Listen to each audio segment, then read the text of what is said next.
దేవానైనా ఈ ఇలా సమయంలో తండ్రి నాన్న మమ్మల్ని అందరినీ ఒక సన్నిధిగా ఏర్పాటు చేసినైనా మిమ్మల్ని స్తుతించడానికి వాక్యం చదవడానికి దేవా మాకు ఇచ్చిన ఈ గొప్ప సమయాన్ని బట్టి దేవా మీకే వందనాలు స్తుతులు స్తోత్రాలు చెల్లించుకుంటున్నాను దేవానైనా ఇప్పుడు వాక్యం చెప్పబోయే అమ్మగారితో మీరే ఉండినైనా అంతైనా తల్లి ప్రతి ఒక్కరితో తనే మీరే మీ యొక్క వాక్యంతో ప్రతి ఒక్కరితో మీరు మాట్లాడమని ప్రార్థిస్తూ ఉన్నాం దేవా మీకు వాక్యాన్ని వింటుండగా తల్లినైనా మా యొక్క జీవితాలనైనా సరి చేసుకోవాల్సిన ఏమైనా ఉంటుందని మీ వాక్యం ద్వారా మాకు తెలియపరచమని అట్టి జ్ఞానంతో మమ్మల్ని మీరు నింపమని ప్రార్థిస్తూ ఉన్నాం దేవా మీ వాక్యం అనే వెలుగులో మేము జీవించగలం దేవా మీ మార్గాల తట్టు మేము నడుచుకోగలం దేవా అట్టి జ్ఞానంతో మమ్మల్ని మీరు నింపమని వేడుకుంటున్నాం దేవా మీ కృప మా కాపుదలు మీ కృప మీ కాపుదల తండ్రి మా అందరి పైన మీరు కుమ్మరించమని ప్రార్థిస్తున్నాం దేవా రావాల్సిన వారు కూడా త్వరగా గ్రూప్ లో జాయిన్ అవ్వగలం దేవా మీ ఒక వాక్యం ప్రతి ఒక్కరు నన్ను వినడం దేవా మీరు కృప చూపమని ప్రార్థిస్తూ ఈ రోజు అంతట్లో మీ వాక్యంతో నన్ను మమ్మల్ని అందరినీ మీరు నడిపించమని ఈ చిన్న ప్రార్థన మీ పాదాల చెంత పెట్టుకుంటూ నజరేడనే యేసుక్రీస్తు నామములో దేవా అడిగి వేడుకుంటూ ప్రార్థిస్తున్నాం తండ్రి ఆమేన్. Okay Johnson, thank you. ఇప్పుడు వచ్చిన దేవుని బిడ్డలందరికీ వందనాలండి. నేడు మన మధ్య వాక్య పరిచర్య చేయుటకు నేటి పరలోకపు మన్న పంచిపెట్టేదానికి సహోదరి దాసరి శీలావర్ధిని గారు సిద్ధంగా ఉన్నారు. వీరు ఆంధ్రప్రదేశ్ లోని చీరాల పట్టణమునకు చెందిన వారు. వారి ప్రియమైన భర్త రెవరెండ్ దాసరి లూథర్ శాస్త్రి గారు ఏఎఫ్ఎల్సి ఇండియాకు association of free Lutheran churches జాతీయ అధ్యక్షుడుగా సేవలు అందించుచున్నారు. వారు 50కి పైగా చర్చిలను స్థాపించి వాటిని పర్యవేక్షిస్తున్నారు.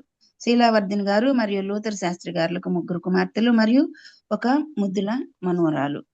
అనేక సార్లు వాళ్ళు మన సహవాసంలో వాక్య పరిచర్య చేసి ఉన్నారండి. ప్రార్థనా శక్తి గురించి కూడా వాళ్ళు చక్కని వర్తమానము 10వ తేదీ అనగా మార్చి 10వ తేదీ అందించి ఉన్నారు. అందుని బట్టి దేవునికి వందనాలు. Welcome madam, good morning. Good morning అండి, థ్యాంక్ యూ. అందరికీ యేసుక్రీస్తు నామంలో వందనాలు తెలియజేస్తా ఉన్నాను. మరి ప్రత్యేకంగా నాకు ఈ అవకాశం ఇచ్చినటువంటి బాబీ రత్నాకర్ గారికి నేను నా హృదయపూర్వక వందనాలు తెలియజేస్తా ఉన్నాను. ఈరోజు మీతో ముచ్చటించడానికి పరిశుద్ధాత్మ దేవుడు ఈ మంచి సమయాన్ని అనుగ్రహించినందుకు దేవదేవునికి మరొకసారి కృతజ్ఞతలు తెలియజేస్తా ఉన్నాను. ఈ దినము ఒక విషయాన్ని మీతో పంచుకోవాలని ఆశపడుతూ ఉన్నాను. మనందరికీ కూడా ఒక ఆశ ఉంటుంది.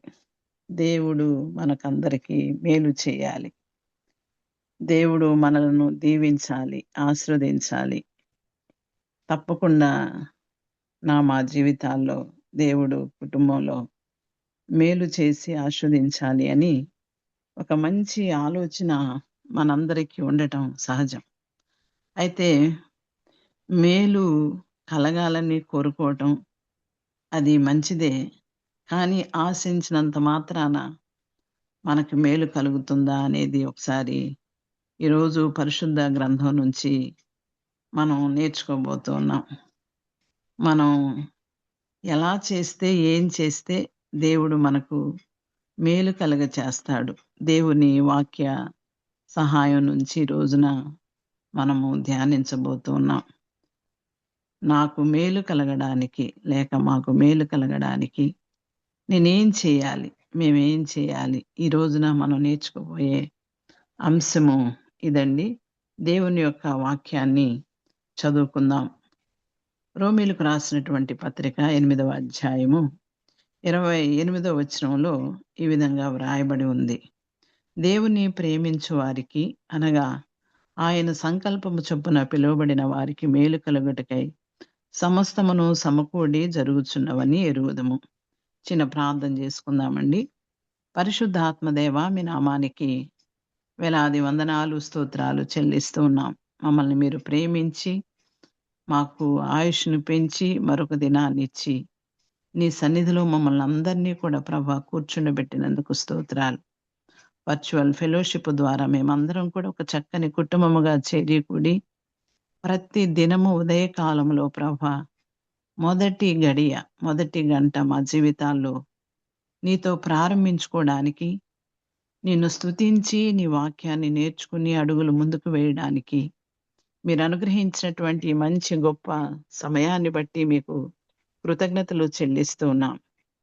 ఈ దినం ఇప్పటి వరకు పాడిన పాటలు, చదువుకున్న వాక్య భాగాలన్నిటిని బట్టి మీకెన్నో వందనాలు. చెప్పుకున్న అపోస్తల విశ్వాస ప్రమాణాన్ని బట్టి కూడా మీకెన్నో వందనాలు. చేరి కూడిన ప్రతి బిడ్డను కూడా ప్రభు మీరు ఈ దినము వాక్యముతో నింపండి, వాక్యపు వెలుగులోనికి నడిపించండి, వాక్యాన్ని హృదయములో జ్ఞాపకం పెట్టుకోవడానికి నీ పరిశుద్ధాత్మ సహాయాన్ని దయచేయండి. మేము బలహీనులము తండ్రి, భక్తిహీనులము, మేము పాపులము, శత్రువులము. మీరు మమ్మల్ని ప్రేమించారు కనుక స్తుతిస్తూ ఉన్నాం. నీ వాక్యము మా హృదయము నిండా నింపుకొని నీ సన్నిధిలో ప్రభువా మేము మేలు కలగడానికి ఏం చేయాలో వాక్యము నుంచి మీరు మాకు ఏది నేర్పిస్తూ ఉన్నారో అది గ్రహించడానికి మా మనోనేత్రాలు వెలిగించమని, బలహీనురాలనైన నన్ను మీ సెలులో దాచి నీ బిడ్డలకు నీ స్వరము మాత్రమే వినిపించమని యేసు నామములో స్తుతించి ప్రార్థిస్తున్నాను తండ్రి, ఆమేన్. మరొకసారి మీ అందరికి కూడా ఉదయకాలపు దేవుని నామములో వందనాలు తెలియజేస్తూ ఉన్నాను. ప్రియ దేవుని బిడ్డలారా, రోమీలకు రాసినటువంటి పత్రిక 8వ అధ్యాయము 28వ వచనము మనందరికీ బాగా కంఠోపాఠం. దేవుని ప్రేమించు వారికి అనగా ఆయన సంకల్పము చొప్పున పిలువబడిన వారికి మేలు కలుగుటకై సమస్తమును సమకూడి జరుగుచున్నవని ఎరుగుదును. దీనిని బట్టి ఎవరికి మేలు కలుగుతున్నది అనేది ప్రశ్న వేసుకుంటే, దీనిని బట్టి ఎవరికి మేలు కలుగుతున్నది అనేది ప్రశ్న వేస్తే ఆ ప్రశ్నకు జవాబు వెంటనే మనకు అర్థమవుతూ ఉన్నది. ఏంటి అంటే, దేవుని ప్రేమించే వారికి తప్పకుండా వారికి మేలు కలుగుతుంది. కీడు తొలగిపోవాలి అంటే దేవునిని ప్రేమించాలి. దేవునిని గాని మనము ప్రేమిస్తే తప్పకుండా కీడు తొలగుతుంది. ఈ మాటలు గుర్తుపెట్టుకుందాం. దేవునిని ప్రేమించటం. దేవునిని ప్రేమించటము అంటే ఒక నిర్వచనం మనం చదువుకుంటాం. యోహాను వ్రాసినటువంటి మొదటి పత్రికలో 5వ అధ్యాయము 3వ వచనంలో వ్రాయబడిన మాట, మనం ఆయన ఆజ్ఞలను గైకొనుటయే దేవుణ్ణి ప్రేమించుట. ఆయన ఆజ్ఞలు భారమైనవి కావు. చూడండి, దేవునిని ప్రేమించటానికి నిర్వచనం ఇక్కడ యోహాను గారు తెలియజేస్తూ ఉన్నారు. ఏమని వ్రాశాడు అంటే, దేవుని ఆజ్ఞలు గైకొనాలి.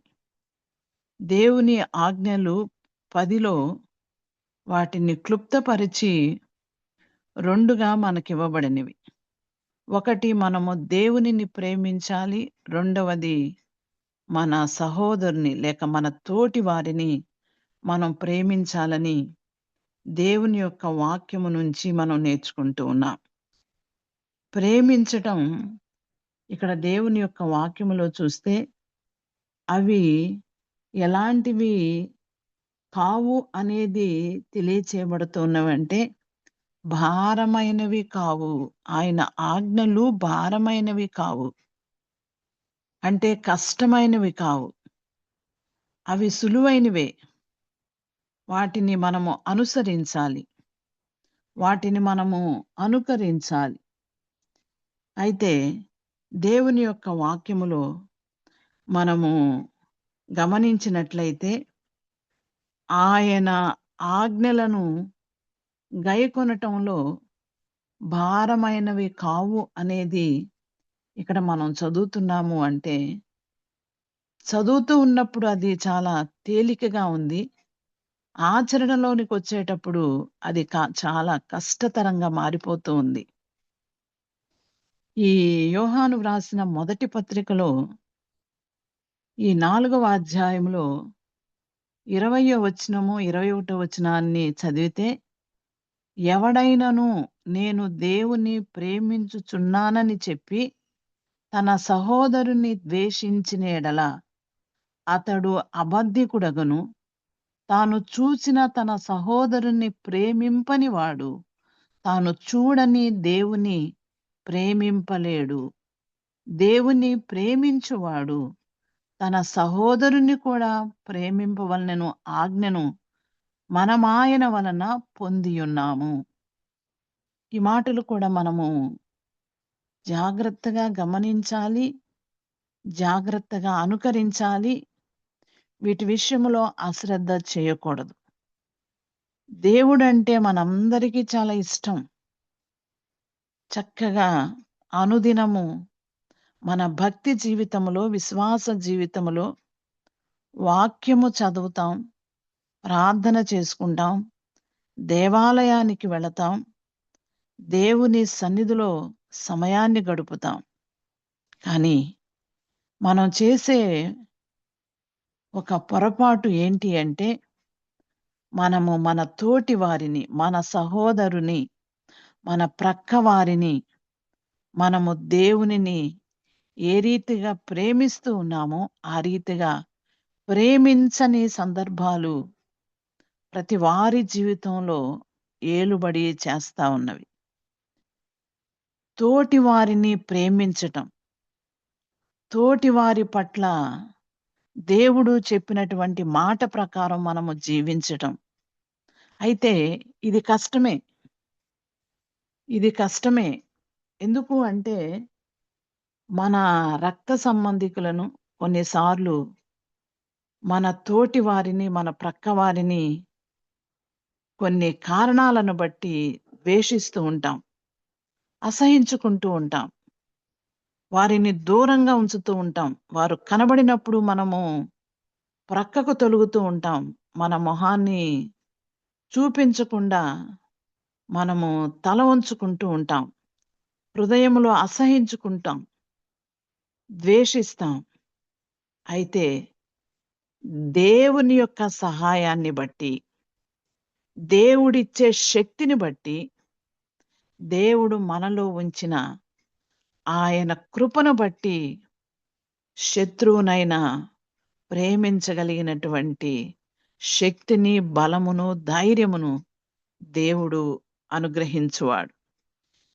దేవునిని అడిగినప్పుడు తప్పకుండా దైవ సహాయాన్ని బట్టి మనము మన సహోదరుని లేక మన శత్రువుని, మనకు అపకారం చేసినటువంటి వారిని, మన మీద నింద వేసినటువంటి వారిని, మన శత్రువులను మనము ప్రేమించగలుగుతాం.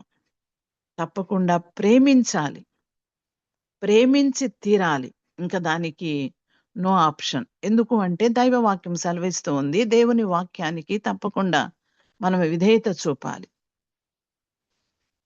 ఇక్కడ దేవుని యొక్క వాక్యములో చాలా స్పష్టంగా దేవుడు ఈ మాటలు వివరిస్తూ ఉన్నాడు, తెలియజేస్తూ ఉన్నాడు. దేవునిని ప్రేమించినప్పుడు మనకు మేలు తప్పకుండా కలుగుతుంది. అలాగే మన సహోదరుని మనము ప్రేమించినప్పుడు ఇంకా అధికమైనటువంటి మేలు దేవుడు మనకు అనుగ్రహించేవాడుగున్నాడు. మనం ఒక్కసారి దావీదు దగ్గరికి వెళితే, దావీదు కీర్తనలు 18వ అధ్యాయము 1వ వచనాన్ని మనం చదివితే, నేను నిన్ను ప్రేమించుచున్నాను, నేను నిన్ను ప్రేమించుచున్నాను, నీవే నా దుర్గము, నా శైలము, నా కేడమని దావీదు మహారాజు ఆయన 18వ దావీదు కీర్తనలో వ్రాస్తాడు.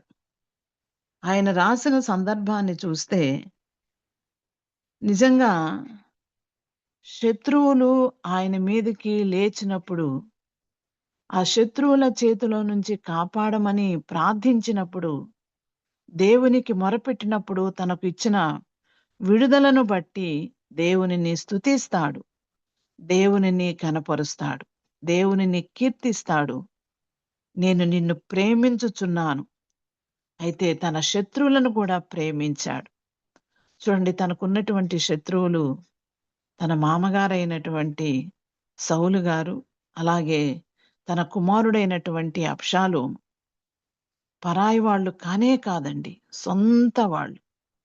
కానీ వాళ్ళ విషయంలో దావీదు ఎంతగా ప్రేమించాడు అంటే ఆయనను మనం జ్ఞాపకం చేసుకుంటే ఎంత గొప్ప మనసు దావీదుకు దేవుడిచ్చాడు అనేది అర్థమవుతుంది.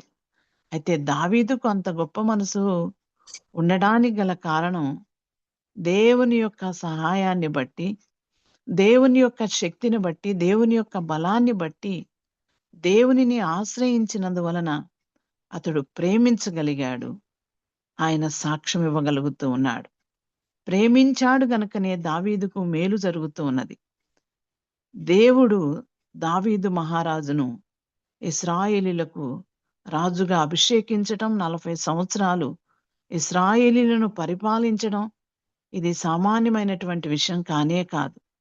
ఎక్కడో అరణ్య ప్రాంతంలో ఉన్నటువంటి దావీదును రాజుగా చేయడానికి, సింహాసనం మీద కూర్చుండబెట్టడానికి దేవుని యొక్క ప్రణాళిక, దేవుని యొక్క సంకల్పము, దేవుని యొక్క ఆలోచన ఏంటయ్యా అంటే దావీదులో ఉన్నటువంటి మంచి సుగుణం దేవునిని ప్రేమించేవాడు, శత్రువుని ప్రేమించేవాడు, వారికి అపకారము చేయాలి అనే మనసు, దుర్బుద్ధి, దురాలోచన లేనివాడు, సమయం వచ్చింది కదా అని అవకాశాన్ని ఉపయోగించుకున్నవాడు కానే కాదు.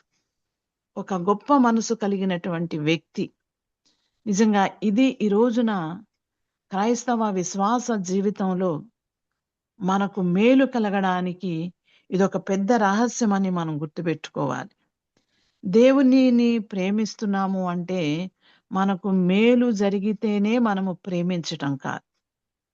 కీడు సమయంలో కూడా దేవునిని ప్రేమించగలిగినటువంటి హృదయము మనకుండాలి. మనం ఒకసారి యోబు దగ్గరికి వెళ్తే మనకు అర్థమవుతుంది. అన్నీ ఇచ్చాడు దేవుడు, అన్నీ తీసి పక్కన పెట్టాడు. అయినా దేవునిని ప్రేమించకుండా ఉండలేదు యోబు. లేకున్న సమయంలో కూడా యోబు దేవునిని ప్రేమించాడు. అనారోగ్య పరిస్థితుల్లో ప్రేమించాడు. ఆర్థిక పరిస్థితులు సరిగా లేనప్పుడు దేవునిని ప్రేమించాడు. పిల్లలు కోల్పోయినప్పుడు దేవునిని ప్రేమించాడు. అన్ని పరిస్థితుల్లో కూడా దేవునిని ప్రేమించగలిగినటువంటి ఒక గొప్ప మనసు యోబుకు దేవుడు మరి గమనించాడు. ఆయన దగ్గరున్న గొప్ప మనసును బట్టి రెండంతలుగా దేవుడు ఆశీర్వదించాడు, మేలు కలుగ చేశాడు. ఆయన గురించి ఒక గొప్ప సాక్ష్యాన్ని మనకు మార్గదర్శకంగా దేవుడు ఉంచాడు.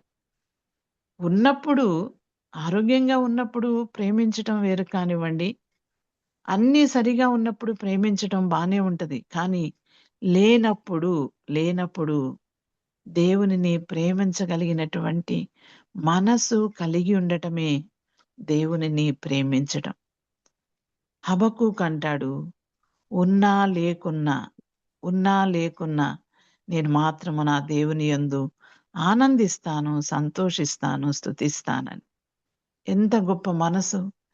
ఉన్న సమయములో ప్రేమించటం వేరు, లేని సమయములో ఆలోచన చేసి అడుగులు వెనక్కి వేయటము అనేది మానవ జీవితములో మానవుని యొక్క స్వభావాన్ని బట్టి జరుగుతూ ఉంటది. కానీ గమనించవలసింది ఏంటి అంటే, మనము నమ్మిన దేవుడు ఈ భౌతిక సంబంధ విషయాల మీద మనము దృష్టి ఉంచటం కాదు గాని, ఈ భౌతిక సంబంధమైనటువంటి ఆస్తిపాస్తులు, అంతస్తులు లేక వీటి గురించి ఆలోచించటం కాదు. కానీ మన ముందున్నటువంటి పరలోక పట్టణం కొరకు, ఆ నిత్య జీవం కొరకు ఎదురు చూస్తూ ఉన్నటువంటి మన జీవితాలు దేవుడు మనకు ఆ నిత్యత్వంలో ఇచ్చే స్థానాన్ని బట్టి దేవునిని మనము ప్రేమించాలి.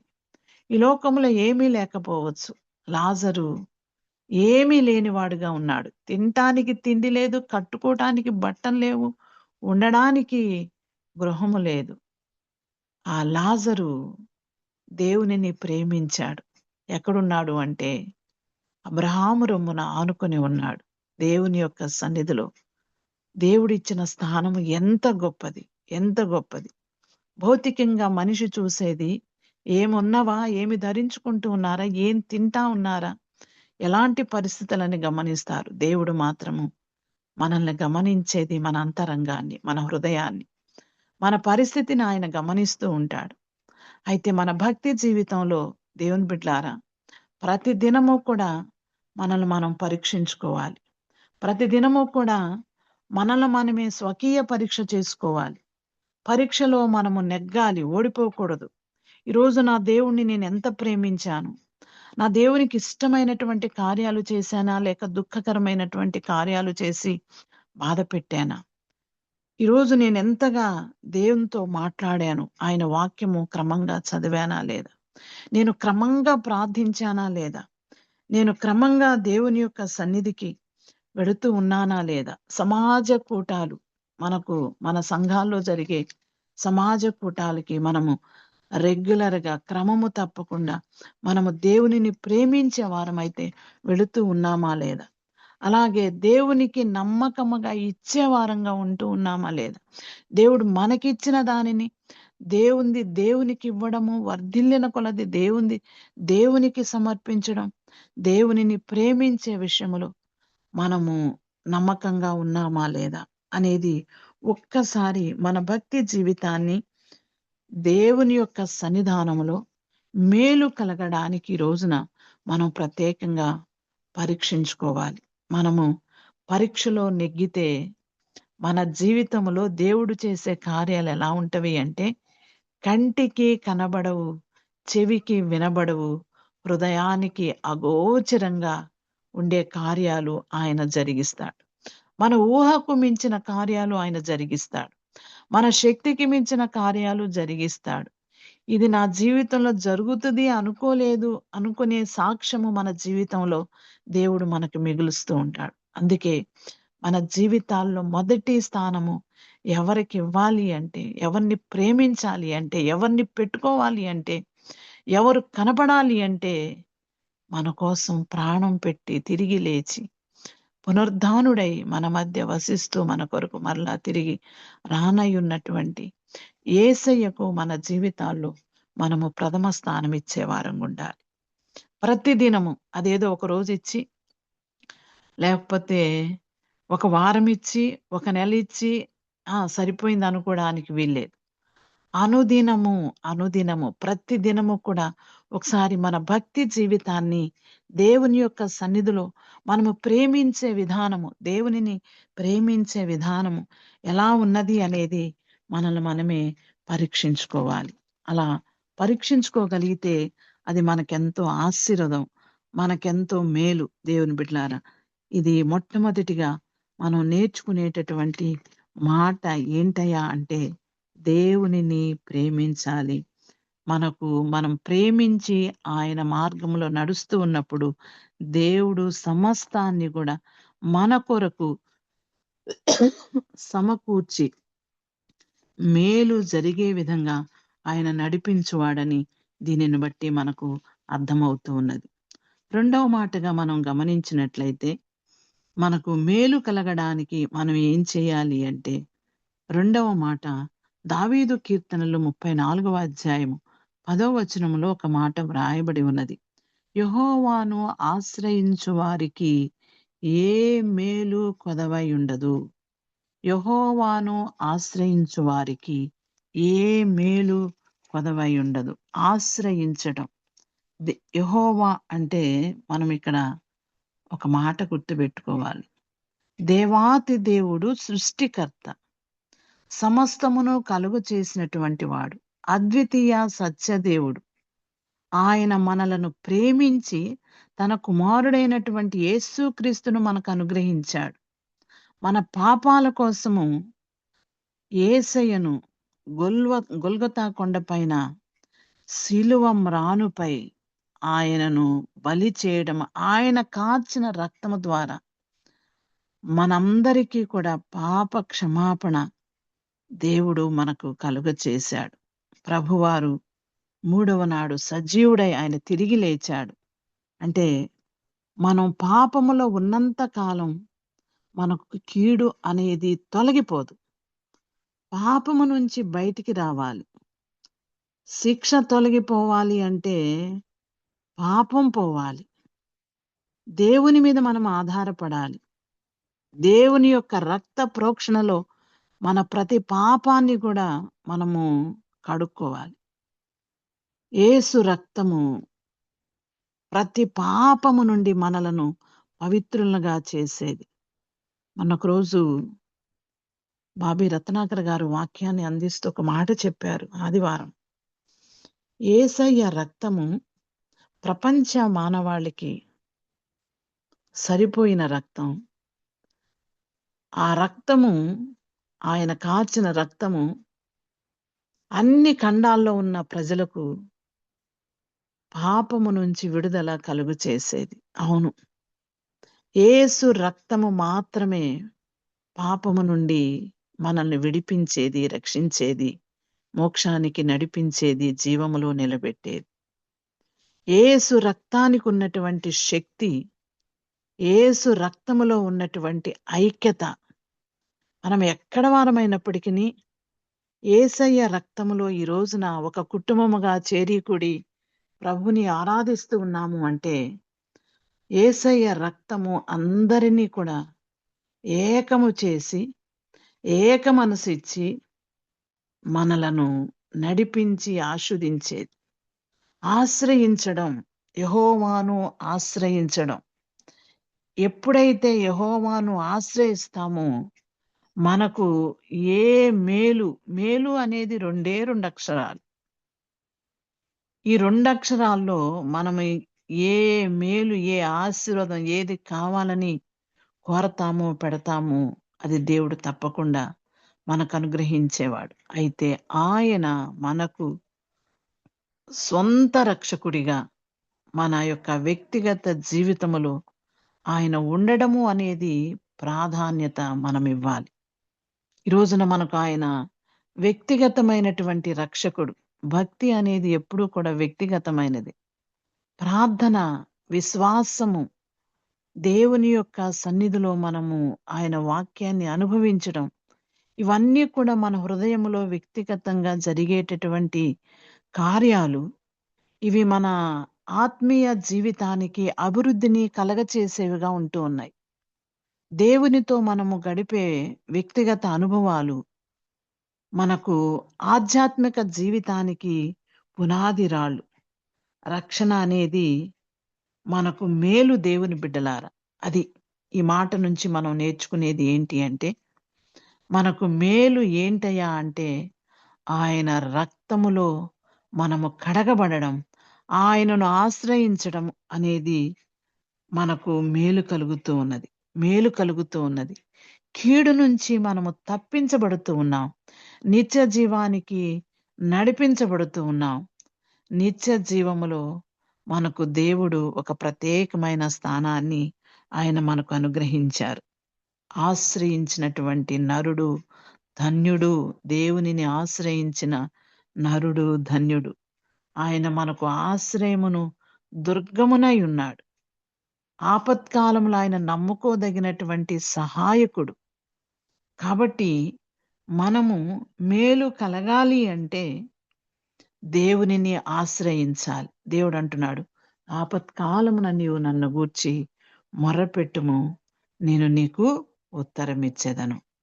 ఆశ్రయించినప్పుడు, ఆయన దగ్గరకు వెళ్ళినప్పుడు ఆయన నెట్టివేయడు, త్రోసివేయడు. ఆయన రాజులకు రాజు, ప్రభువులకు ప్రభువు, దేవాతి దేవుడు.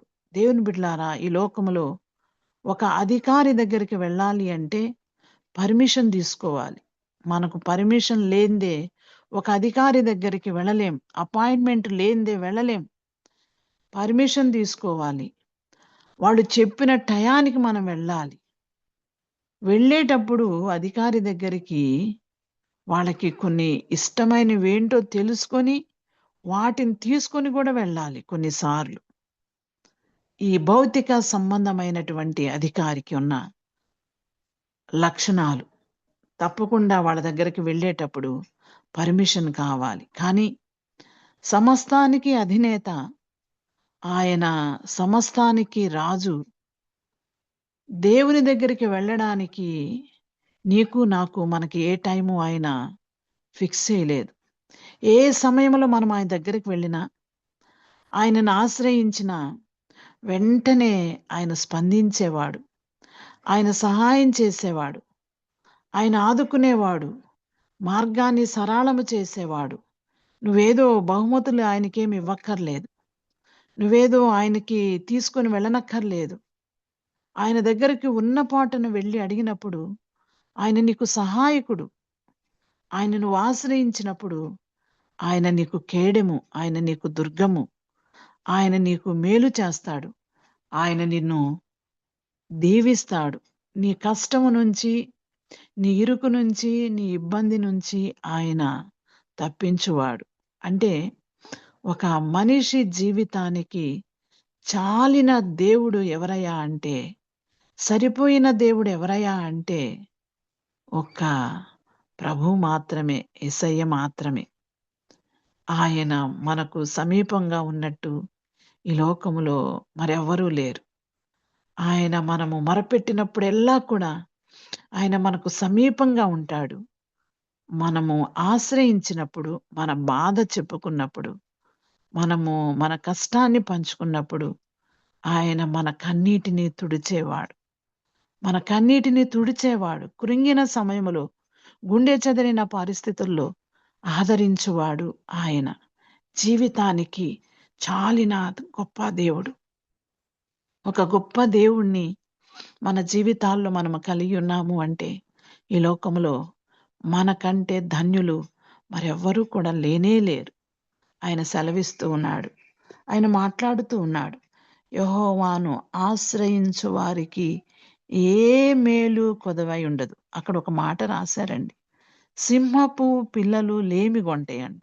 సింహము అడవికి రాజు, లేమి, కొరత, ఆకలి ఆ సింహానికన్నా ఉంటదేమో కానీ దేవునిని ఆశ్రయించినటువంటి బిడ్డలకు మేలు కలగకుండా ఉండదు. దేవుడు తన బిడ్డల యొక్క అవసరత ఏంటో, తన బిడ్డల యొక్క అక్కరేంటో మనము చెప్పకముందే ఆయన ఎరిగి ఉన్నవాడు. ఇంకా ఆయన దగ్గరికి వెళ్ళి చెప్పుకున్నప్పుడు ఆయన ఎత్తుకొని ముద్దాడి తన 2 చేతులు మన మీద ఉంచి మనల్ని ఆశీర్వదించి దీవించి మనకు సంతోషాన్ని, ఆనందాన్ని, ఆయన మనకు క్షేమాన్ని, సమాధానాన్ని కలుగు చేసేవాడు మన దేవుడు. ఇంత గొప్ప దేవుణ్ణి బట్టి మనం ఎంతగానో కృతజ్ఞతలు చెల్లించాలి, ఆయనను ఆశ్రయించాలి. ఒకవేళ చిన్న విషయమే కావచ్చు, పెద్ద విషయమే కావచ్చు, ఏ విషయమైనా సరే మనము ఆయనను ఆశ్రయించాలి. అయితే ఈ రోజున దేవుని యొక్క పరిశుద్ధ గ్రంథములో, పరిశుద్ధ గ్రంథానికి మధ్యలో ఒక వాక్య భాగం ఉన్నది. 118వ దావీదు కీర్తన 9వ వచనాన్ని చదివితే అక్కడ మనుషులను నమ్ముకొనుట కంటే యెహోవాను ఆశ్రయించుట మేలు, రాజులను నమ్ముకొనుట కంటే యెహోవాను ఆశ్రయించుట మేలు. మనుషులు మోసం చేస్తారు, కొన్నిసార్లు తప్పకుండా సహాయము చేస్తాము అంటారు, కానీ చేయలేని పరిస్థితుల్లో ఉంటారు. దేవుని బిడ్డలారా, సహజం, చేయాలని కొన్నిసార్లు మనసు ఉంటుంది, చేయబోయేటప్పటికి వాళ్ళ మనసు ఏమవుతుందో కానీ కఠినమైపోతుంది. కొన్నిసార్లు చేద్దాం అనుకుంటారు, కానీ వాళ్ళు ముందున్న సంఘటనలు తలంచుకొని ఒకప్పుడు వాళ్ళు ఇలా చేశారు, అలా చేశారు, మాట్లాడారని చెప్పి తలంచుకొని చేసే సహాయాన్ని కూడా ఆపు చేస్తారు. చేసే వాళ్ళను కూడా చేయనీయకుండా అమ్మో వద్దు అని వాళ్ళు అడ్డు పలికే వాళ్ళు ఉంటారు.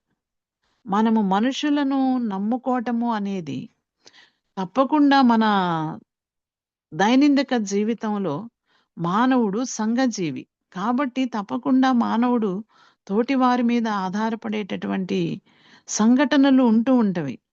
అయితే కొన్నిసార్లు మనకి సహాయం అందొచ్చు, అందకపోవచ్చు.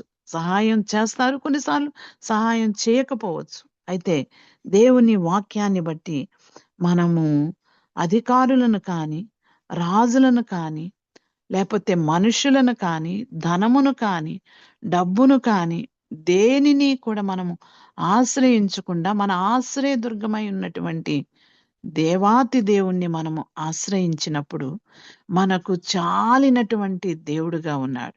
మనం మొదట ఆయన ఆశ్రయించాలి. మనం ఏం చేస్తాము అంటే మన ప్రయత్నాలన్నీ అయిపోయాక, మన ప్రయత్నాలు మనం చేసుకున్నాక, మన ప్రయత్నాలన్నీ కూడా విఫలమైన తర్వాత దేవుని దగ్గరికి వెళ్ళి ఆయన ఆశ్రయిస్తాం. అది మనకున్నటువంటి నేచరు. మనము ముందు మన ప్రయత్నాలన్నీ కూడా మనం చేసుకోగలిగినవి మనుషులతో ఏమేమవుతాయా అనేది మనం అన్నీ కూడా ముందుగానే మన ఆలోచనలు ముందు పరిగెత్తుతాయి. మనం అలాగ ఫాలో అవుతాం, చేస్తాము. కానీ చివరికి శూన్యం మనకు మిగులుతది. అప్పుడు మనము దేవుని దగ్గరకొస్తాం. దేవుని పాదాలు పట్టుకుంటాం. కన్నీరు గారుస్తాం. ఆయన సన్నిధిలో గోజాడుతాం. దేవుడప్పుడు ఇప్పుడొచ్చావా అని అనడు కానీ, మనలను ఆయన మేలుతో ఆశీర్వదించే దేవుడు. మనకు మేలు చేస్తాడు. ఏ అవసరతున్నదో దానిని ఆయన మన పట్ల ఆయన జరిగించేవాడు. ఎందుకు అంటే అధికారులందరూ ఆయన చేతిలో ఉన్నారు. మనుషులందరూ ఆయన చేతిలో ఉన్నారు. ఈ లోకములో ఉన్నటువంటి ధన సంపదలన్నీ ఆయన చేతిలో ఉన్నవి. ఆయన చేతిలో లేనిదంటూ లేదు. ఆయన చేతిలో సమస్తం ఉన్నవి. ఆయన చేతిలో నుంచి మనం పొందుకోవడానికి ఆయన మనకున్నాడు. ఆయన మన తండ్రి. ఆయన మన రక్షకుడు. మన కోసం ప్రాణం పెట్టాడు. ఆయన మన కోసం సమస్తాన్ని సిద్ధపరిచాడు. కాబట్టి ఆయనను ప్రతి విషయంలో కూడా మొదటిగా ఆశ్రయించడం నేర్చుకోవాలి. మొదటిగా ఆయనకి చెప్పుకోవడం నేర్చుకోవాలి. ఆయనతో మనం, మనతో ఆయన. దేవుని బిడ్డలారా, ఇది మనకి ఒక గొప్ప ఆశీర్వాదం. ఇది ఒక గొప్ప దీవెన. మనం ఎప్పుడైతే ఆయనను ఆశ్రయిస్తామో, దేవుని యొక్క వాక్య ప్రకారము మనం నేర్చుకునేది ఏంటి అంటే, ఏ మేలు ఏ మేలు కొదవై ఉండదు. వాక్యము సజీవమైనది, శక్తి కలిగినది, బలము కలిగినది, జీవము కలిగినది. ఆయన మాటలు పరిశుద్ధ గ్రంథములో వ్రాయబడి ఉన్నవి అంటే అవి మన పట్ల నెరవేర్చడానికి మాత్రమే. ఆయన మాట ఇచ్చి అబద్ధమాడే దేవుడు కానే కాదు. ఏ మేలు కొదవై ఉండదు. ఆశ్రయించినప్పుడు ఆయన మన రక్షణకర్తగా మనకున్నాడు గనక, ఆయనను మనము కలిగి ఉన్నప్పుడు, ఆయనను ఆశ్రయించినప్పుడు మన పాపాన్నంతటినీ కూడా మనము తొలగించుకొని ఆయన సన్నిధిలో మనము మొరపెట్టినప్పుడు ఆయన మనకు మేలు చేసేవాడు ఉన్నాడు. కాబట్టి ఈ మాటను బాగా గుర్తుపెట్టుకుందాం. ఆయనను ప్రేమిద్దాం. రెండవదిగా ఆయనను మనము ఆశ్రయిద్దాం. ఏది కావాలో దేవుడు దానిని మనకు అనుగ్రహించువాడుగా ఉన్నాడు గనక దేవునిని స్తుతిద్దాం. మూడవదిగా మనము గమనించినట్లయితే, మనము దావీదు కీర్తనలు 81వ అధ్యాయం 8వ వచనములో ఒక మాట వ్రాయబడి ఉన్నది. అయ్యో ఇశ్రాయేలు, నీవు నా మాట వినిన ఎడల ఎంత మేలు అని అంటున్నాడు. దేవుడు ఈ మాట మనతో మాట్లాడుతూ ఉన్నాడు. మనము మేలు పొందకపోవడానికి గల కారణం ఏంటయ్యా అంటే, దేవుని మాట వినకపోవటే. ఇది బాగా స్పష్టంగా మనకి అర్థమైపోతా ఉన్నది. దేవుని మాట పరిశుద్ధ గ్రంథములో ప్రతిదినము మనము చదువుతూ ఉన్నాం. మనము ఉదయకాలములో నిజంగా దేవుడు తన బిడ్డలను తన సిలువలో దాచి ఎన్నో వర్తమానాలు మనకిస్తూ ఉన్నాడు. కొన్ని గొప్ప మర్మాలు మనకి తెలియని విషయాలు దేవుడు మనకు బోధిస్తూ ఉన్నాడు. మనము వాటిని వినటము అంటే దేవుని మాటకు లోబడటం ద్వారా, ఆచరించటం ద్వారా మనము మేలు పొందుకుంటాం. వినకపోతే మనకు మేలు అనేది జరగనే జరగదు. ఈ విషయంలో దేవుని మాట దేవుడు తన భక్తుల ద్వారా ఎప్పుడూ కూడా ఆయన తన సందేశాన్ని మనకి అనుగ్రహిస్తూ ఉంటాడు. ఎందుకు అంటే ఆయన వాక్య ప్రకారం, ఆయన మాట ప్రకారం మనం జీవించాలి. ఆదివారం మందిరానికి ఎందుకు వెళ్తామో తెలుసండి? ఆయన్ని ఆరాధించడానికి, స్తుతించడానికి. అక్కడ మనము దేవుని మాటలు వినడానికి వెళ్తాం. విని వచ్చి మర్చిపోతాం, చెయ్యం, గుర్తుపెట్టుకోం. నేను ప్రతిరోజు ప్రతి ఆదివారం దూర ప్రాంతంలో ఉన్న పిల్లల్ని అడుగుతూ ఉంటాను, ఈరోజు ప్రార్థనకి వెళ్ళారా? సరే వెళ్ళాము అని చెప్తారనుకోండి, మీరు ఏమి విన్నారు వాక్యం అంటాను. ఆ మాట అడిగినప్పుడు చాలా మంది యవనస్తులు చెప్పేది ఏంటి అంటే, మర్చిపోయాం. నేను ఎప్పుడు కూడా మా సంఘస్థులకు కానీ, వెళ్ళిన చోట కానీ, పిల్లలకు కానీ, ఎవరికైనా చెప్పేది ఏంటి అంటే, ఆదివారం విన్న వాక్యాన్ని వెంటనే మీరు మర్చిపోకుండా ఉండడానికి పుస్తకంలో రాసుకొని 4 ముక్కలు పక్క వాళ్ళు ఎవరైతే మీకు తెలిసిన వారున్నారో వారు కూడా వేరొక చర్చికి వెళ్ళొచ్చుంటారు. తప్పకుండా మీరు వారికి వినిపించండి. చెప్పండి, ఈరోజు మా మందిరంలో, మా చర్చిలో ఈ రోజున మా పాస్టర్ గారు ఈ వాక్యం చెప్పారు. ఇది విన్నామని చెప్పండి అని జ్ఞాపకం చేస్తాను. ఎవరన్నా మీటింగ్‌కి వెళ్ళొచ్చారు అంటే వాళ్ళు ఏదో క్రొత్త విషయం నేర్చుకొని వచ్చి ఉంటారని ఆశతో అడుగుతూ ఉంటాను. ఈరోజు మీరేం విన్నారు? ఫలానా మీటింగ్‌కి వెళ్లారు కదా! ఏం చెప్పారు అని అంటే చాలామంది చెప్పలేని స్థితిలో ఉంటూ ఉన్నారు. ఏం చెప్పారో చెప్పలేని స్థితిలో ఉంటూ ఉన్నారు. కానీ ఈ రోజున మనము గుర్తుపెట్టుకోవాలి దేవుని బిడ్డలారా. ఏ వాక్యం చెప్పారు? నా గురించి ఇంట్రడ్యూస్ చేస్తా. సిస్టర్ గారు 10వ తారీఖున చెప్పిన మెసేజ్ రిపీట్ చేశారు ఒక మాట ప్రార్థన గురించి. భలే సంతోషం అనిపించింది. మొత్తానికి వాక్యము అనేది ఎవరు ఏది చెప్తూ ఉన్నారు అనేది రాసుకోవడము, వారిని చూడంగానే ఆ వాక్య భాగాలు మనకు గుర్తు రావడము, మన మనసులో ఒక్క మాట, దేవుని మాట జ్ఞాపకం పెట్టుకోవడం, అది ఎంతో ఆశీర్వాదం. అందుకే అంటున్నాడు, దేవుని మాట మనం వినాలి. నీవు నా మాట వినిన ఎడల ఎంత మేలు, ఎంత మేలు, ఏ మేలు కొదవై ఉండదన్నటువంటి దేవుడు నీకెంత మేలు జరిగిద్ది అంటే మాట వింటే అని అంటూ ఉన్నాడు. వినాలి. దైవ సేవకులు, దేవుని బిడ్డలు దేవుని వాక్యాన్ని చెప్పినప్పుడు మనకు మేలు కలగడానికి, మనము మేలు అనుభవించడానికి దేవుని మాటకు విధేయత చూపాలి, మనము ఆచరించాలి. దావీదు కీర్తనలో 95వ అధ్యాయం 7వ వచనంలో కూడా ఇదే మాట చదువుతాం. నేడు మీరు ఆయన మాటను అంగీకరించిన యెడల ఎంత మేలు, అంగీకరించిన యెడల ఒప్పుకుంటే, లోబడితే, ఆయన మాట మీరు అనుకరిస్తే, మీరు ఆయన మాటను ఆయన చెప్పినట్లు మీరు చేస్తే ఎంత మేలు, ఎంత మేలు. కాస్త కోస్త కాదండి. ఆ మాటలో ఎంత అర్థం దాగుందో చూడండి.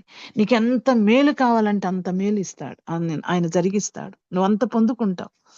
ఇంకా నువ్వు చాలు అంటావు. ప్రభా ఈ మేలు చాలయ్యా అంటావు. ఆ రోజున మందిరాన్ని కట్టేటప్పుడు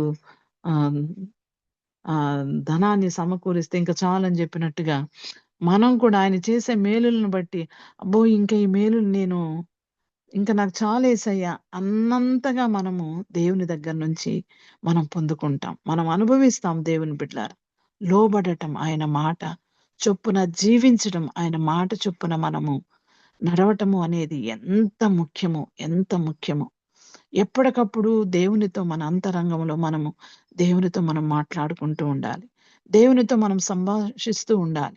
దేవుడు చెప్పిన మాటలు మన హృదయంలో మనం ధ్యానం చేసుకుంటూ ఉండాలి. మనం నడుస్తున్నా, పని చేసుకుంటున్నా, మన వ్యక్తిగతమైనటువంటి విషయాల్లో మనము ఉంటూ ఉన్నా సరే, మన ఆత్మ మాత్రం ఎప్పుడూ కూడా ప్రభువునందు ఆనందించేదిగా, ప్రభువుని గురించి ఆలోచించేదిగా, ఆయన మాటలు ధ్యానించేదిగా, ఆయన చెప్పిన విషయాలన్నిటికీ మనల్ని మనం పరీక్షించుకునే విధంగా మన జీవితం అనేది, మన దైనందిక జీవితంలో ముందుకు కొనసాగుతూ ఉండాలి. ప్రతిదినము కూడా దేవునితో మనం, మనతో దేవుడు.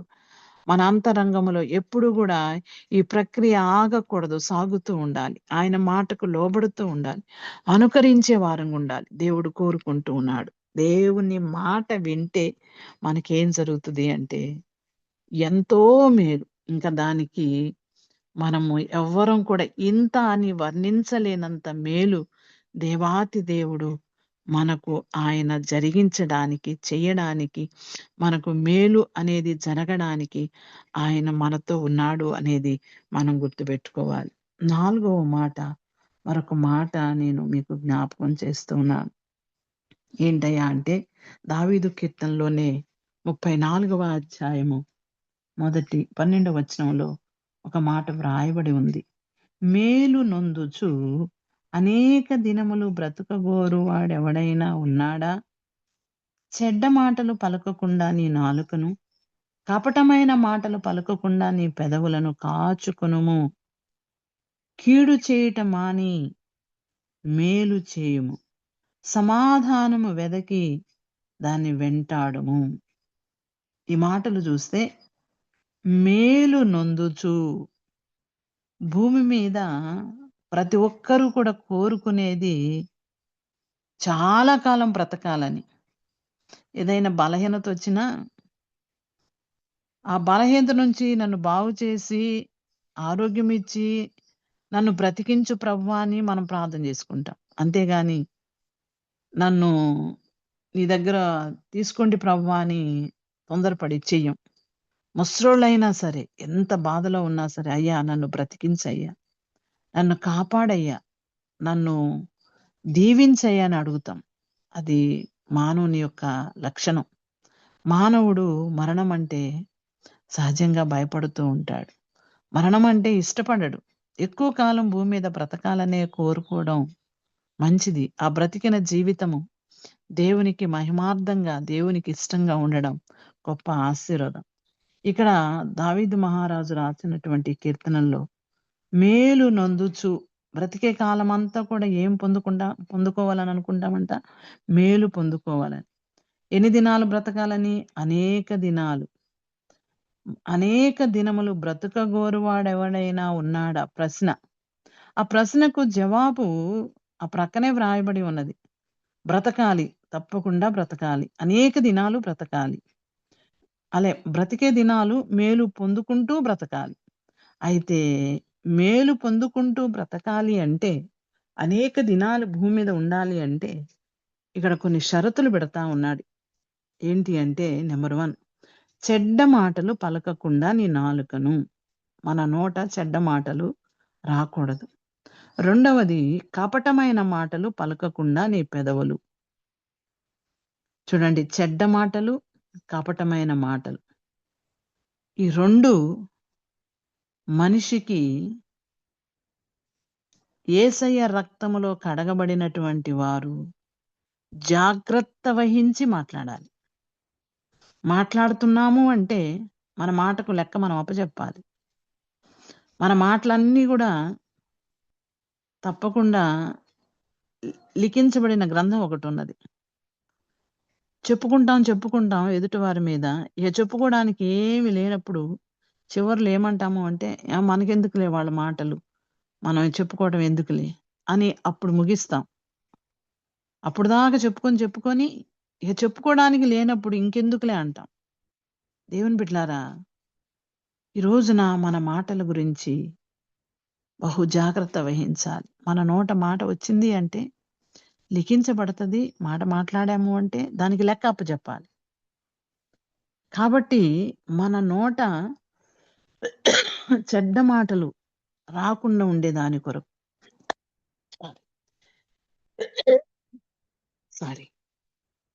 కపటమైన మాటలు మన నోట రాకుండా ఉండే దాని కొరకు జాగ్రత్త పడాలి. ఎంత తక్కువ మాట్లాడితే అంత మంచిదండి. ప్రస్తుత దినాల్లో దావీదే అంటాడు, ఒక మాట అంటాడు, క్షేమాన్ని గూర్చి కూడా మాటలాడక మౌనంగా ఉంటానని. క్షేమము అంటే మంచిని గురించి కూడా పలకడు, మంచిని గురించి కూడా మాట్లాడడానికి ఇష్టపడడు. నిజమే, ఈ రోజున మంచి మాట్లాడినా కూడా జరిగేది ఏంటి అంటే చెడు. భయంకరమైన లోకములో భయంకరమైనటువంటి మోసం జరుగుతూ ఉన్నటువంటి పరిస్థితుల్లో మనం ఉంటూ ఉన్నాం. ఎవరిని నమ్మాలి, ఎవరిని నమ్మకూడదు. చూడటానికి పెద్దవారుగానే కనిపిస్తూ ఉన్నారు, కానీ ఎంత మోసాలు జరుగుతూ ఉన్నవో ప్రపంచంలో మనం కొన్నిటిని చూస్తూ ఉన్నప్పుడు మనకే మతిపోయేటటువంటి పరిస్థితి. దారుణమైనటువంటి పరిస్థితులు మనం గమనిస్తూ ఉన్నాం. చిన్న బిడ్డలు, యవనస్తులు, పెద్దలు, వృద్ధులు మోసపోతూ ఉన్నారు, మాటల్లో పడిపోతూ ఉన్నారు. ఈ రోజున చాటింగ్లు, ఈ రోజున భయంకరమైనటువంటి వలల్లో చిక్కుకుపోతూ ఉన్నారు, కూరుకుపోతూ ఉన్నారు. బయటికి లేవలేని పరిస్థితి. బయటికి చెప్పుకుంటే ఏమవుతుందా అని గుండెల్లోనే కృంగిపోయే పరిస్థితులు కొంతమంది ఎదుర్కొంటూ ఉన్నారు. జాగ్రత్త వహించవలసినటువంటి దినాల్లో మనం ఉంటూ ఉన్నాం. దేవుడు అంటూ ఉన్నాడు, దేవుడు సెలవిస్తూ ఉన్నాడు, అనేక దినాలు బ్రతకాలి. బ్రతికే దినాలు అన్నీ కూడా మేలు కలగాలి. మేలు కలగాలి అంటే, అనేక దినాలు క్షేమముగాను కొనసాగాలి అంటే నీ నోట తప్పకుండా ఈ చెడ్డ మాటలు అనేటటువంటివి, కపటమైన మాటలు అనేటటువంటివి రాకుండా నీ నాలుకను, నీ పెదవులను కాపాడుకో. ఈ నాలుక కనపడదు గాని ఎంత ప్రమాదకరమైనదో. అవయవాలన్నిటిలో కంటే చిన్న అవయవం, కనపడని అవయవము, కానీ ప్రమాదకరమైనది. మనం మాట మన హృదయములో తలంపు పుట్టక మునిపే మన ఆలోచన ఎరిగి ఉన్నటువంటి దేవుడు. అందుకే జాగ్రత్త వహించాలి. తూచి మాట్లాడేటటువంటి పరిస్థితులు మన ముందున్నవి. జాగ్రత్త కలిగి దేవుణ్ణి మనము మహిమపరచాలి. అవసరమైతేనే మనం మాట్లాడాలి. అది కూడా దేవుని గురించి. మన నోట దేవుని మాట, దేవుని వాక్యము ఉండాలి. దేవుని బిడ్డలారా, మన హృదయములో నింపుకోవాలి. మన నోట దేవుని మాట ఉండాలి. మరొక మాట అంటూ ఉన్నాడు ఇక్కడ, కీడు చేయుట మాని మేలు చేయుము, సమాధానము వెదకి దాన్ని వెంటాడుము. చూడండి, ఈ మాటల్లో కీడు చేయడం మానుకోవాలి. తలంపుల్లో కూడా మనకి కీడు చేయడం అనేది ఉండకూడదు. మన ఆలోచనలో కూడా కీడు చేయడం అనేది ఎదుటివారికి మనకు ఉండకూడదు. మనం వెదకవలసింది ఏంటి అంటే, భూమి మీద సమాధానాన్ని వెదకాలి. ఈ సమాధానం కొరకు మనం ఎప్పుడూ కూడా ప్రార్థిస్తూ ఉండాలి. ఈ చెడ్డ మాటలు, కపటమైనటువంటి మాటలు దూరంగా పెట్టి మన నోట సత్యమే పలికే రీతిలో మనం ఉండాలి. రెండవ మరణానికి ఎవరు పాత్రులు అంటే అబద్ధికులు అనే మాట మనం చదువుతాం. అబద్ధికులు ప్రకటన గ్రంథం 21వ అధ్యాయం 8వ వచనంలో మనం చదువుతాం. ఇక్కడ మనం గమనిస్తే మన నోట ఈ కపటమైన మాటలు, ఈ చెడ్డ మాటలు అనేటటువంటివి అబద్ధానికి సంబంధించినవి, లేనివి చెప్పడమే. మనసులో ఒకటి పెట్టుకొని పైకి మరొకటి మాట్లాడటమే. వీటన్నిటినీ కూడా మనము జయించాలి. మేలు అనుభవించాలి అంటే వీటన్నిటిని మనము జయించగలిగితేనే మనము మేలు అనుభవిస్తాం, మేలుతో నింపబడతాం, మనకు మేలు జరుగుతుంది. సత్యమే పలకాలి. మన దేవుడు సత్యవంతుడు, మన దేవుడు పరిశుద్ధుడు. మనం వెంబడిస్తూ ఉన్నటువంటి క్రీస్తు ఆయన పరిశుద్ధుడు. ఆయన బిడ్డలు ఆయన రక్తంలో కడగబడినటువంటి వారు ఆ సత్యాన్ని పలుకుతూ, పరిశుద్ధతను కాపాడుకుంటూ, యథార్థతలో జీవిస్తూ, నమ్మకముగా దేవుని కొరకు సాక్షులుగా ఉన్నప్పుడు దేవుడు వారికి మేలు చేయక మానడు. మంచి ప్రవర్తన ఎప్పుడైతే మనలో ఉంటుందో మనకు దేవుడు మేలు చేస్తాడు. ఈ యొక్క వాక్య భాగం అర్థం ఏంటి అంటే, ఈ దావీదు కీర్తన 34వ అధ్యాయం 1వ వచనంలో మన జీవితాల్లో మంచి ప్రవర్తన కలిగి ఉన్నప్పుడు మనము మేలు పొందుకుంటాం, మేలు మనము అనుభవిస్తాం. కనుక మనకు మంచి ప్రవర్తన, ప్రతిదినము కూడా మన ప్రవర్తన గురించి మనము జాగ్రత్త వహించాలి. మన ప్రవర్తన గురించి మనం ఆలోచన చేయాలి. మన ప్రవర్తన గురించి మనం ఎప్పుడూ కూడా మనము జాగ్రత్త వహిస్తూ అడుగులు వేయాలి. మనము భూమి మీద ఉన్నప్పుడు మన ప్రవర్తన విషయంలో మన ఇంట్లో వాళ్ళు సాక్ష్యం ఇవ్వాలి, మన సమాజంలో వాళ్ళు సాక్ష్యం ఇవ్వాలి, మన సంఘములో వాళ్ళు సాక్ష్యం ఇవ్వాలి, మన దైవజనుడు మన గురించి సాక్ష్యం ఇవ్వాలి. ఇది చాలా ముఖ్యము. హానోకు కొనిపోబడక మునుపు ఆయన సాక్ష్యం పొందాడండి. భూమి మీద ఆయన మంచి సాక్ష్యాన్ని పొందాడు. మంచి సాక్ష్య జీవితము, దేవునితో నడిచిన సాక్ష్య జీవితము, దేవునికి ఇష్టంగా జీవించిన జీవితం. అది ఎప్పుడయ్యా అంటే భూమి మీద మనం జీవించినప్పుడే, భూమి మీద ఉన్నప్పుడే మన జీవితాన్ని క్రమపరచుకోవడానికి దేవుడు వాక్యం ఇస్తూ ఉన్నాడు. ప్రతిదినము కూడా వాక్యపు వెలుగులో మనము సరిచేయబడాలి. అనగా మంచి ప్రవర్తన, వాక్యము విన్నప్పుడు సవరించబడి పశ్చాత్తాపం నొంది ప్రతి బలహీనతను ఒప్పుకొని విడిచిపెట్టి ఆయన్ని వెంబడించాలి. చివరి మాట ఒకటి నేను జ్ఞాపకం చేస్తాను. తల్లిదండ్రులను మనము సన్మానించే వారంగా ఉండాలి. ఎఫెసీయులకు రాసినటువంటి పత్రిక 6వ అధ్యాయం 2వ వచనంలో నీకు మేలు కలుగునట్లు నీ తల్లిని నీ తండ్రిని సన్మానింపుమని మనం చదువుతాం. తల్లిదండ్రులను సన్మానించడం. తల్లిదండ్రులను సన్మానించకుండా ఉంటారా అని మనం ప్రశ్నించవచ్చు. కానీ ఈ రోజున చాలా మందిని చూస్తా ఉన్నాం. తల్లిదండ్రులను పట్టించుకొననటువంటి వారు బిడ్డలను చదివించి విదేశాలకు పంపిస్తే వీళ్ళు చనిపోతే చూడటానికి కూడా రానటువంటి వారు ఉంటున్నారు. మేముంటున్నటువంటి ప్రాంతంలో మాకు ప్రక్కనే ఒక పెద్ద స్థలం ఉంది. పాపం బిడ్డలను చదివించారు, అమెరికాలో వాళ్ళు సెటిల్ అయిపోయారు. బోళ్ళంత ఆస్తిపాస్తులు ఇండియాలో సంపాదించి పెట్టారు తల్లిదండ్రులు.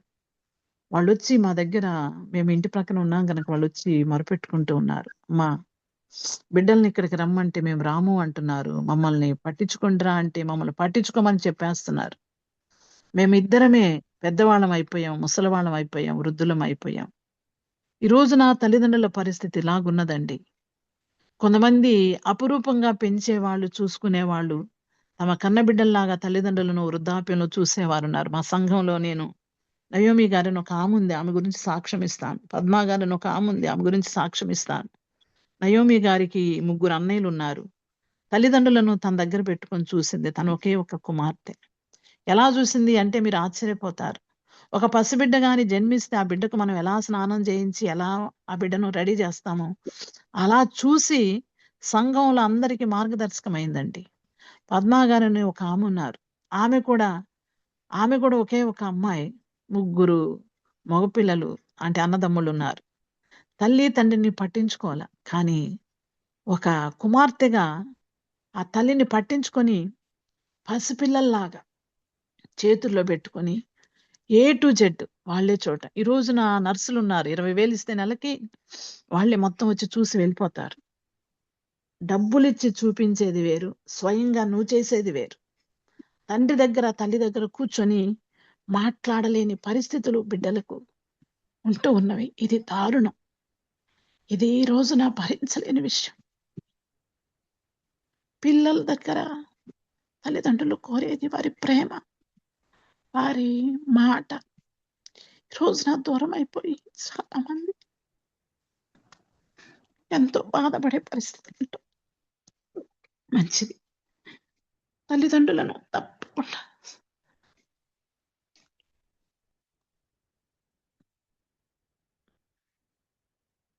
సన్మానించినప్పుడు దేవుడు మనకి మేలు చేసేవాడుగా ఉన్నాడు. అయితే మన ఆత్మీయ తల్లిదండ్రులను కూడా మనం గుర్తుపెట్టుకోవాలి. ఇది చాలా ముఖ్యం. మనకు వాక్యాన్ని బోధించేవారు, మనల్ని రక్షణలోనికి నడిపించిన వారు, మన కోసం ప్రార్థించేవారు ఒకరున్నారు. మన ఆత్మీయ తల్లిదండ్రుల విషయంలో కూడా శ్రద్ధ వహించాలి. వారి గురించి కూడా మనము శ్రద్ధ వహించి మన వంతు మనము వారికి మనము సహాయపడే విధంగా ఉంటాం.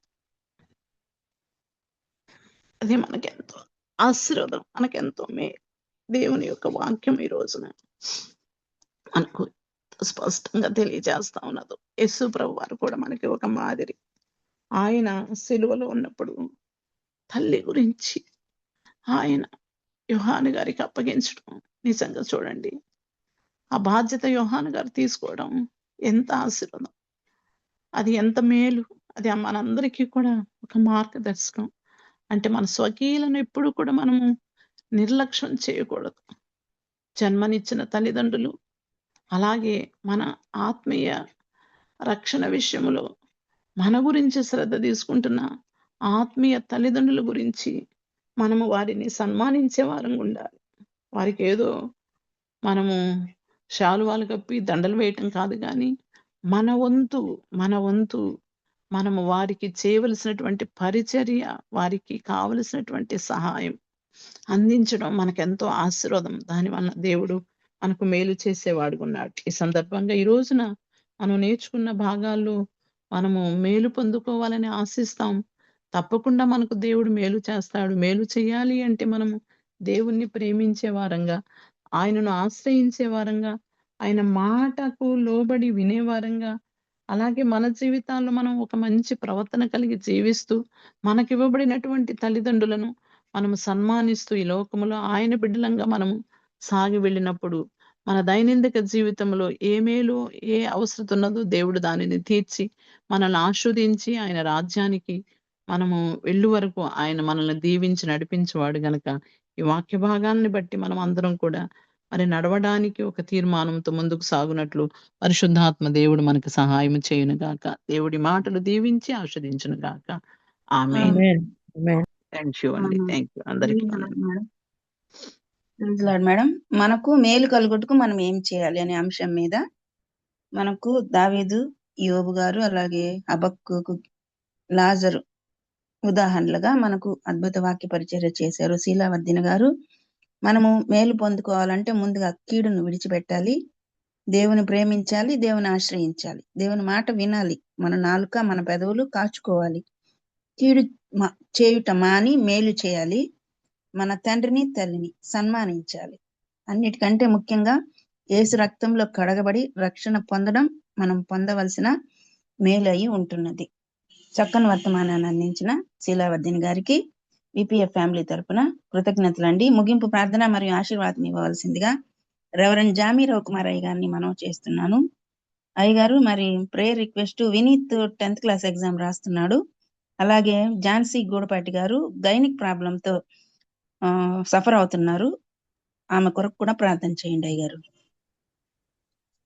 ప్రార్థన చేసుకుందాం. పరిశుద్ధమైన తండ్రి, నీ బంగారు పాదాలకు వందనం ప్రభా. నీ ప్రేమను బట్టి కృపను బట్టి వందనాలు తండ్రి. ఉదయకాల సమయంలో ప్రభా నీ చలనైన మెల్లైన స్వరాన్ని ప్రభా మాకు వినిపించిన దాన్ని బట్టి ప్రార్థన చేస్తున్నాం ప్రభా. ఏ ప్రభా మీరు మాతో మాట్లాడిన విధానం బట్టి ప్రత్యేకమైన వందనాలు చెల్లిస్తున్నాం. అయ్యా, మేము దీవించబడాలంటే, ఆశీర్దించబడాలంటే ప్రభా కీడుని విడిచిపెట్టేవారుగా, మరి ప్రత్యేకంగా ప్రభా తల్లిదండ్రులను ప్రభా తండ్రి ప్రభా గౌరవించేవారుగా, ప్రేమించేవారుగా చేయమని ప్రార్థన చేస్తున్నాను తండ్రి. అయ్యా ప్రభా వాగ్దానంతో కూడిన ఆజ్ఞలో మొదటి ప్రభా నువ్వు దీర్ఘాయుష్మంతున్న తల్లిని తండ్రిని సన్మానించమన్న ప్రభా ప్రార్థన చేస్తున్నాను తండ్రి. ఈ ప్రస్తుత కాలంలో ప్రభా ఏ తల్లిదండ్రులని చూడలేని ప్రభా దుస్థితిలో ఉన్నాను తండ్రి. ఇప్పుడు మేము ఏ స్థితిలో ఉన్నామో ఆ స్థితికి ప్రభా పునాదులుగా ఉన్న తల్లిదండ్రులు వారి త్యాగాల మీద నిలబడ్డాం ప్రభా. వారి త్యాగాల మీద దేవతన ప్రభా వారు మా పట్ల చూపించిన ప్రేమను బట్టి అభివృద్ధి చెంది దేవతన ప్రభా వారి జీవిత చర్మాంకంలో దేవతాన్ని ప్రభా వారిని విడిచిపెట్టే వరకు ఎక్కువ మంది కనబడుతూ ఉన్నాం ప్రభా. సహాయం దయచేయండి.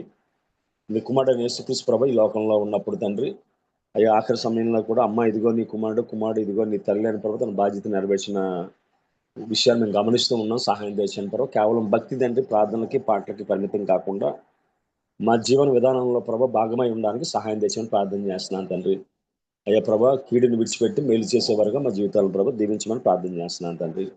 నీ దాసులకు ఇచ్చిన ప్రభా వాక్య జ్ఞానాన్ని బట్టి వందనాలు తండ్రి. అనేక ఉదాహరణల ద్వారా ప్రభా తెలియజేశారు తండ్రి. నీకు వందనాలు తండ్రి. అయ్యా ఎవరైతే తల్లిదండ్రుల పట్ల ప్రభా ప్రేమ విధేయత కలిగి ఉన్నారో ప్రభా వారందరినీ దీవిస్తూ ఉన్నా ప్రభా మేము ఆ విధంగా ఉండగలిగే భాగ్యం మాకు దయచేయమని ప్రార్థన చేస్తున్నాను. నీ దాసులను దీవించండి. ఇంకా అనేక స్థలాల్లో బహుబలంగా ప్రభా వాడుకోమని ప్రార్థన చేస్తున్నాను. ఆమెను ఆమె కుటుంబాన్ని బిడ్డల్ని మన సంతానం కూడా దీవించండి ప్రభా. సహాయం దయచేయండి తండ్రి. విత్తబడి వాక్యం తండ్రి 20 30 ప్రభా ఫలింపు చేయమని ప్రార్థన చేస్తున్నాను ప్రభా. సహాయం దయచేయండి తండ్రి. అదేవిధంగా దాతను ప్రభా వినతి కోసం ప్రార్థన చేస్తున్నాను తండ్రి. 10th class exams రాయబోతున్నారయ్యా. బిడ్డలు దీవించండి. ఇప్పటికే తండ్రి 3 ఎగ్జామ్స్ కంప్లీట్ అయ్యాయి. మిగిలిన ఎగ్జామ్స్లో కూడా మీరు సహాయం దయచేయండి. అలాగే ప్రభా జాన్సీ సిస్టర్ కోసం ప్రార్థన చేస్తున్నాం. బిడ్డ తండ్రి గైనిక ఇబ్బందితో ప్రభా బాధపడుతుండగా బిడ్డను ప్రోత్సాహంగా ముట్టండి, స్వస్థపరచండి, బలపరచండి ప్రభా. అయ్యా ప్రభా నీ ఉమ్ములో స్వస్థత ఉంది, నీ మాటలో స్వస్థత ఉంది, నీ తాకిడిలో స్వస్థత ఉంది. అయ్యా ప్రభా నీ వాక్కులో స్వస్థత ఉంది ప్రభా. నీ వాక్కు నంపి బిడ్డని సంపూర్ణంగా స్వస్థపరచమని, బలపరచమని, దీవించమని, అదేవిధంగా ప్రభా నీ సేవలో ముందుకు సాగగలిగే భాగ్యం తెచ్చమని ప్రార్థన చేస్తున్నాను తండ్రి. అదేవిధంగా ప్రభా డాక్టర్ విజయ్ కుమార్ గారిని జ్ఞాపకం చేసుకోండి. బిడ్డను ముట్టండి, స్వస్థపరచండి. అదేవిధంగా విజయ్ కుమార్ గారు ప్రభా హార్ట్ ప్రాబ్లంతో బాధపడుతున్న బిడ్డను ప్రత్యేకంగా జ్ఞాపకం చేసుకోండి తండ్రి. కాటనయ్య గారిని జ్ఞాపకం చేసుకోండి ప్రభా. బిడ్డకు సంపూర్ణమైన శక్తి, బలం, ఆరోగ్యం దయచేయమని ప్రార్థన చేస్తున్నాను తండ్రి. రమణమేగడ గారిని జ్ఞాపకం చేసుకోండి. ఆశీర్వాద గారిని జ్ఞాపకం చేసుకోండి. రాబర్ట్ జేమ్స్ గారిని జ్ఞాపకం చేసుకోండి ప్రభా. మేరీ గారిని, అదేవిధంగా సోనియా సిస్టర్ డెలివరీ విషయం ప్రార్థన చేస్తున్నాను తండ్రి. నీ కృపించండి ప్రభా.